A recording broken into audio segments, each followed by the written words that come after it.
Spend the next 20 minutes feeding your brain with Formosa Fauna so you can learn all about the animal kingdom and become smarter than all of your friends. Because what better way to spend your commute or downtime?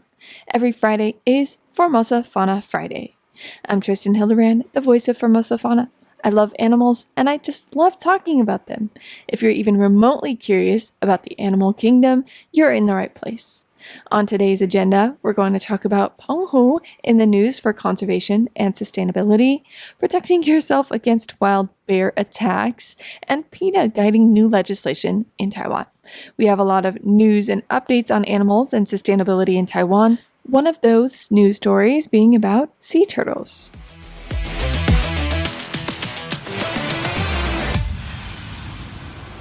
4 protected sea turtles were released back into the ocean this week at Ma Gong's Shili Beach in Penghu. The event drew an enthusiastic crowd of around 140 elementary school children, teachers, and local citizens who were all eager to witness the momentous occasion. The ceremony was presided over by Penghu County Magistrate Chen Guangfu, who was joined by several officials and representatives. As the event commenced, the rehabilitated sea turtles were carefully prepared for their return to the ocean.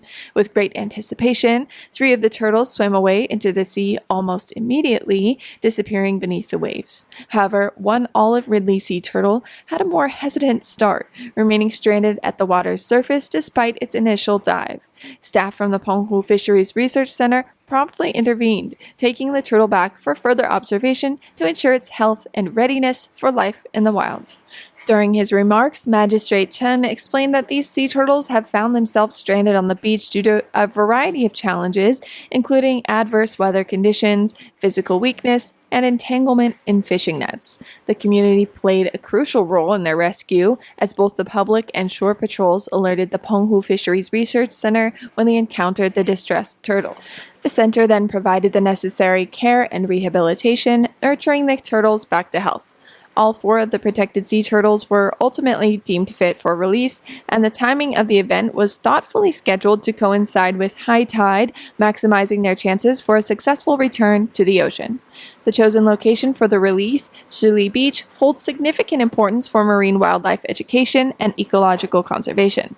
Over the past 2 decades, the Penghu Fisheries Research Center has made notable contributions to marine conservation, having successfully released more than 300 protected sea turtles back into the wild since its establishment. This event not only marked a significant step for the turtles, but also served to educate the younger generation about the importance of protecting marine life and the environment. That's not the only animal-related news out of Penghu this week, though.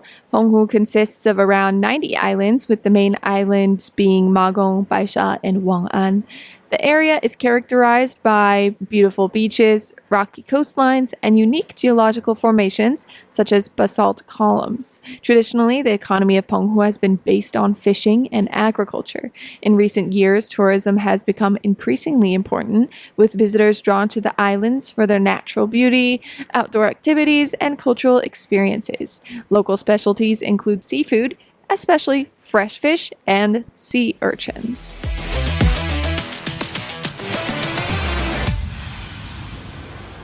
Taiwan's Penghu Islands are witnessing a significant decline in wild sea urchin populations, prompting the Penghu County government to ramp up conservation efforts. These efforts include monitoring wild harvests, imposing limits on wild harvests, and promoting farm-based cultivation. Magistrate Chen Guangfu recently visited several aquaculture farms to explore sustainable sea urchin development. He noted that Penghu's wild sea urchins are not only prized for their flavor, but also play a vital role in the ecology of intertidal zones. During his visit to a farm in Ma Gong, which has partnered with Jiayi University to establish a sea urchin breeding tank, Chen learned that the farm has successfully maintained stable breeding operations for 8 months. Accompanying him was Chen Kaoliang, the director of the Penghu Agriculture and Fisheries Bureau. After inspecting the aquaculture tanks, Chen tested the farm-grown sea urchins and said they were sweet and delicious. Fresh sea urchins can fetch high prices at local markets, with larger specimens selling for about 400 NT dollars, or about $12.50 if we're talking about US dollars, making them attractive for high-end aquaculture. Chen highlighted that the wild stocks of Penghu's unique purple and white spine sea urchin, often referred to as the collector urchin or horse dung urchin, have drastically decreased each year. To ensure the sustainability of local fisheries, the county government restricts wild harvesting to July 1st through August 31st. This prohibition on off-season harvesting has opened up doors for aquaculture farms to provide sea urchins year-round to consumers and restaurants. To support this initiative, local officials are dedicating resources to foster farm-based sea urchin cultivation. One of the initial steps taken by the Agriculture and Fisheries Bureau has been to legalize the sea urchin breeding and cultivation industry. Currently, there are 16 registered sea urchin farms in Penghu, which include 3 nurseries, 8 land-based farms, and 5 offshore farms.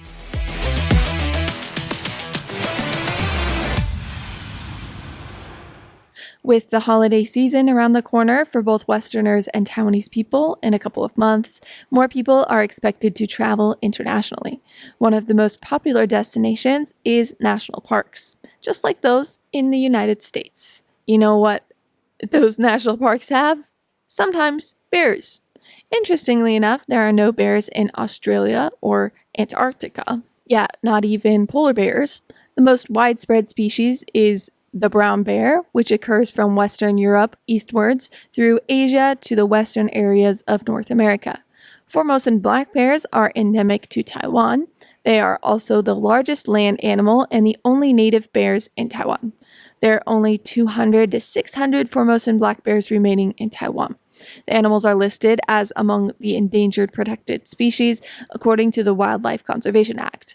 But that's not quite what this upcoming segment is about. This segment aims to prepare you for the various situations you may potentially find yourself in when it comes to nature and animals, just like if you encountered a bear.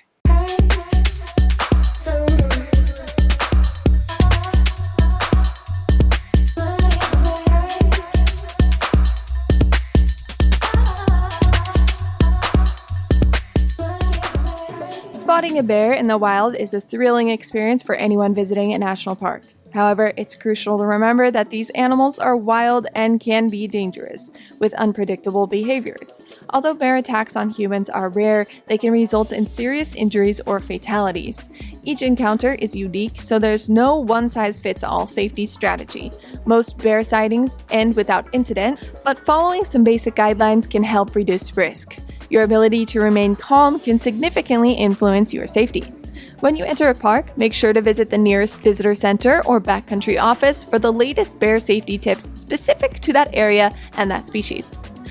The best way to prevent an encounter is to practice good viewing etiquette. Keeping your distance and avoiding surprising bears are key strategies. Most bears will steer clear of humans if they can hear them approaching. Stay aware of your surroundings and make noise if you're in an area known for bear activity or near food sources like berry bushes. That's why many hikers will wear bells when they're out hiking. The first time I saw that, I asked what it was for. I was told it was to alert the bears of your presence, and I thought it was kind of funny. I said something like, "So we're ringing the dinner bell for them?" However, most bears are not inherently aggressive towards humans and usually prefer to avoid contact. Polar bears and grizzly bears are often perceived as more aggressive due to their size and strength, but understanding bear behavior and respecting their space can increase the odds of safe interactions.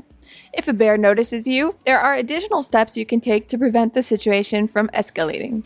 First, identify yourself. Speak calmly to let the bear know that you're human, not prey. Stand still and slowly wave your arms to help the bear recognize you. If the bear stands on its hind legs, it's usually just curious.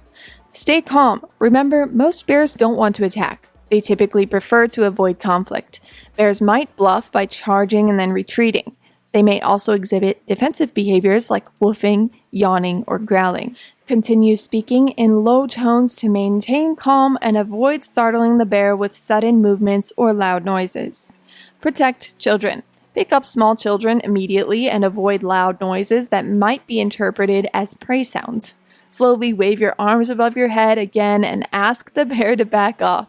That's really what the professionals suggest, asking the bear politely to back off. Isn't that cute?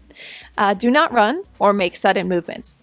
It's also safer to travel in groups. Hiking in groups can be beneficial since groups are noisier and smellier, making it easier for bears to detect your presence from a distance. The combined size of a group can also be intimidating to bears. Look bigger. Try to appear larger, such as by moving to higher ground. Secure food. Never let a bear access your food, as this can encourage further unwanted encounters. Keep your pack on, as it can provide some protection. Move slowly. If the bear is stationary, back away slowly and sideways to maintain sight of the bear without tripping. Sideways movement is non-threatening. Do not run. If a bear follows you, stop and hold your ground. Bears can run as fast as a racehorse in any direction, and running can trigger a chase instinct. Avoid climbing trees. Several bear species can also climb trees. Leave the area. If possible, take a detour. If not, wait until the bear moves away, ensuring it has an escape route. Be especially cautious if you see a mother bear with cubs. Never position yourself between them or attempt to approach, as this can significantly increase the risk of an attack. What is interesting, however, is the difference in response it may take depending on the species of bear. If you are attacked by a brown or grizzly bear, you're supposed to leave your pack on and play dead. Laying flat on your stomach with your hands clasped behind your neck is the best technique. Spread your legs to make it harder for the bear to turn you over, then remain still until the bear leaves the area. If you are attacked by a black bear, however, do not play dead. Try to escape to a secure place, such as a car or building. If escape is not possible, try to fight back using any object available. Concentrate your kicks and blows on the bear's face and muzzle. If any bear attacks you in your tent or stalks you and then attacks, do not play dead. Fight back. This kind of attack is very rare. That's reassuring, but it can be serious because it often means that the bear is looking for food and sees you as prey. Actually, you can reassure yourself that the bear attacks are very rare. Most bears are only interested in protecting food, cubs, or their space. There are only about 40 bear attacks worldwide each year. So, what do you say? Are you ready for a wild bear encounter?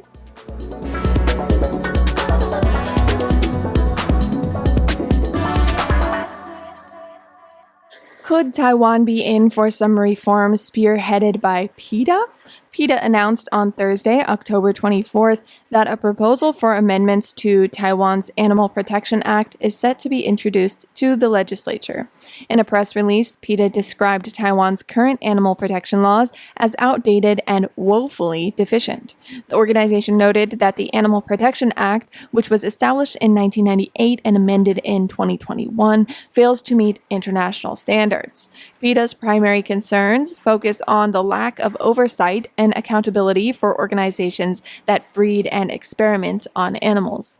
They argue that the agencies responsible for investigating abuse and enforcing regulations are devoid of any real power to protect animals in laboratories and breeding facilities. In response to these issues, a significant overhaul of Taiwan's Animal Protection Act is being proposed, with input from PETA to guide lawmakers. The new amendments aim to make capturing wild animals for laboratory use illegal, prohibit student experiments on animals in schools up to high school level, and extend existing protections to animals involved in breeding programs.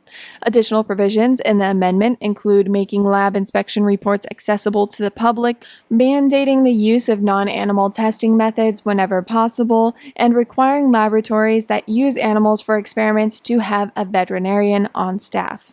In related news, Taiwan recently announced a ban on performances involving non-domesticated animals and introduced a new licensing system for businesses that wish to display wild animals to the public. With these measures, Taiwan joins a group of 13 countries that have prohibited captive animal performances.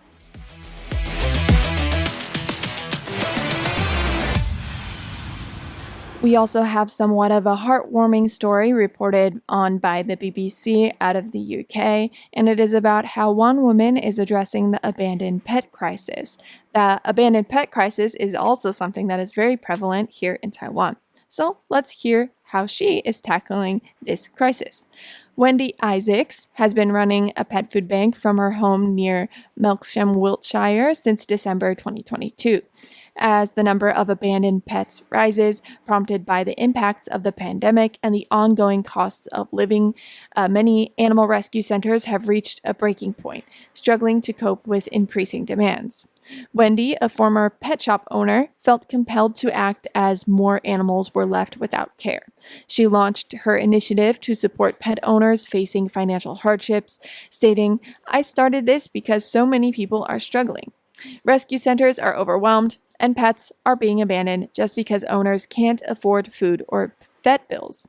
Her pet food bank collects donations of pet supplies, including food, leashes, and bedding, from local residents who can drop off excess items at various locations. Wendy organizes these donations and shares availability updates on a Facebook group with over 900 members. Some join to receive assistance, while others just join to contribute. Wendy emphasizes that the initiative thrives on community support. She says, "It's the donors who keep this going. Without them, this wouldn't exist. I'm just the middleman, distributing the supplies." The food bank serves a diverse range of people, some returning weekly, while others come as needed. Wendy recalls helping one individual who, after receiving support for his large dog during a period of unemployment, eventually secured a job and no longer needed assistance. He told Wendy, "I don't need your help anymore. I'm really grateful." And she said that's why she's here. Wendy finds it humbling that such a simple act can have a profound impact. She invites anyone struggling with pet ownership costs to reach out for help, stating, "You don't have to be on benefits. We're here to assist." Looking ahead, she said she hopes to establish a more visible location in town and expand services to surrounding areas. However, the growth hinges on increased donations and volunteer support. "Whatever we can do, we do. Nothing goes to waste, and we will always find a home for it. Our motto is helping pets and their people. That's our mission," she concluded.